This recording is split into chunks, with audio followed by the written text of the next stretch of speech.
Well, John, thanks for joining us. We have media lined up here, so we'll just jump right into the question and answer. You turn it up. First up will be Dan Ralph.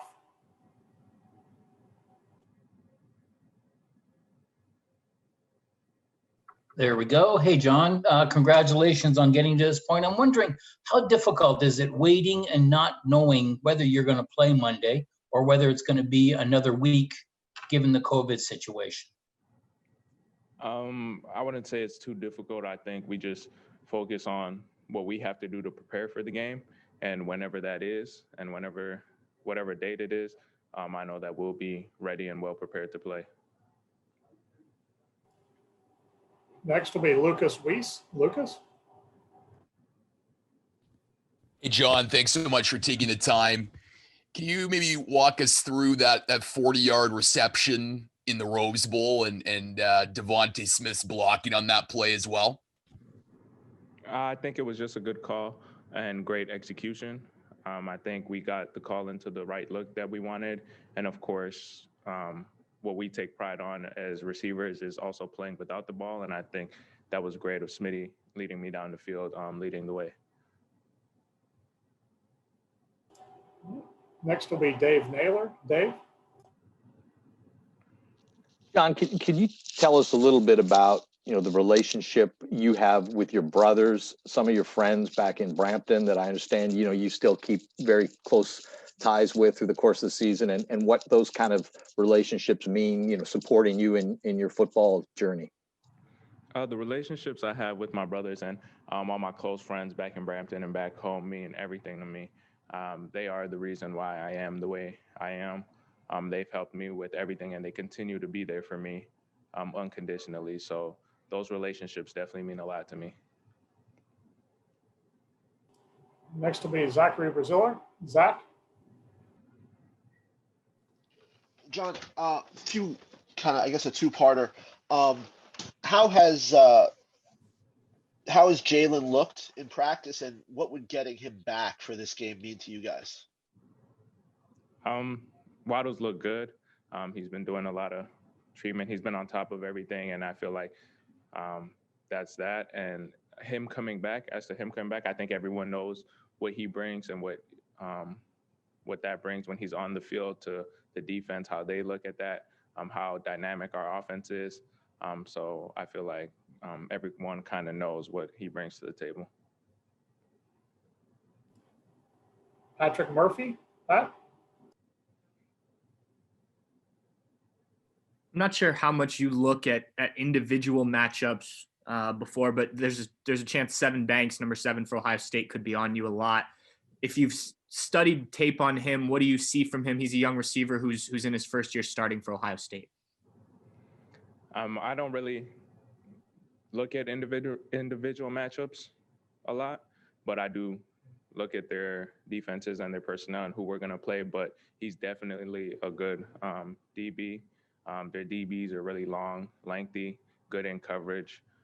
So I think just on my part, being prepared to face whoever and win my box. Michael Casagrande. Michael? Yeah, just wondering, where were you watching the Heisman stuff last night, and what was your reaction when you saw DeVonta today? I was watching it at my place the other night, and I wasn't surprised. I had said it long ago that Smitty is the best player in college football this year. So definitely seeing him win was great. Extremely proud of him, but I definitely wasn't surprised because I knew he was going to win it from time. Next will be Jeff Spiegel. Jeff?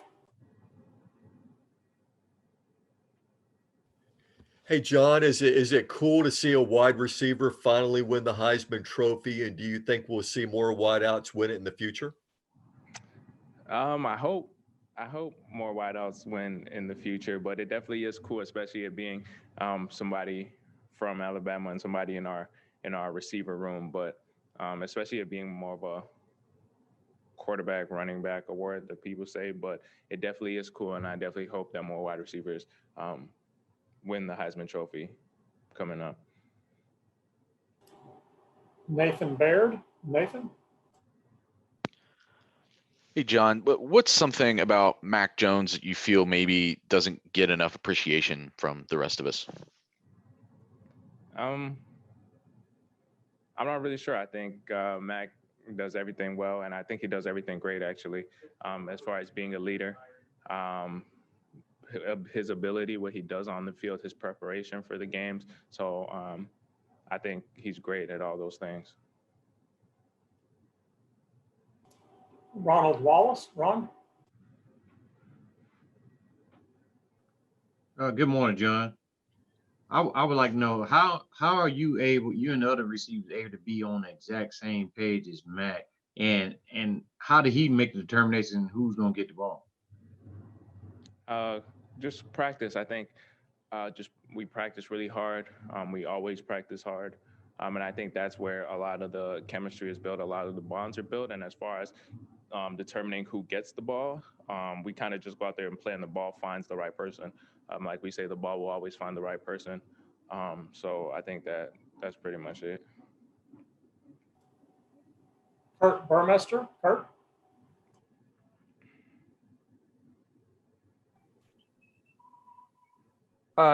Just wondering if you could tell us, John, on just how much of a different player are you now than you were before you came to Bama?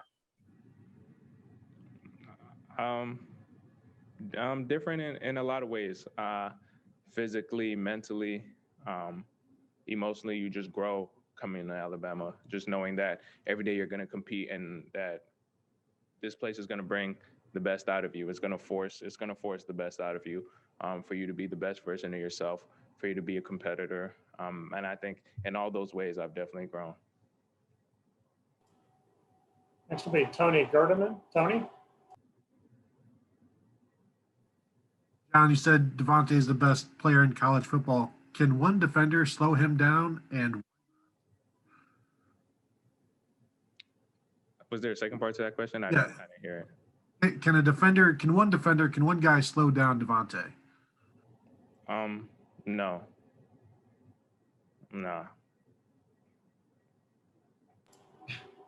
And our last question will come from Lucas Wiese. Lucas? John, you elaborated last week before the Rose Bowl about the journey you've been on, different countries around the world. What have you learned? What did you learn about yourself along that journey, living in different countries, that's helped prepare you as a football player and a person? I think that has taught me to be comfortable being uncomfortable. Just because I've never really been in one place for an extremely long amount of time, and I'm kind of always have been moving around, so it's always a new environment, which can be uncomfortable for a lot of people, but it kind of just taught me to be comfortable being uncomfortable, and that helps a lot in the sport and in life. Thanks for watching. Be sure to click on that subscribe button so you don't miss a single thing, and come visit us over at BuckeyeGrove.com for all the best Ohio State information on the web.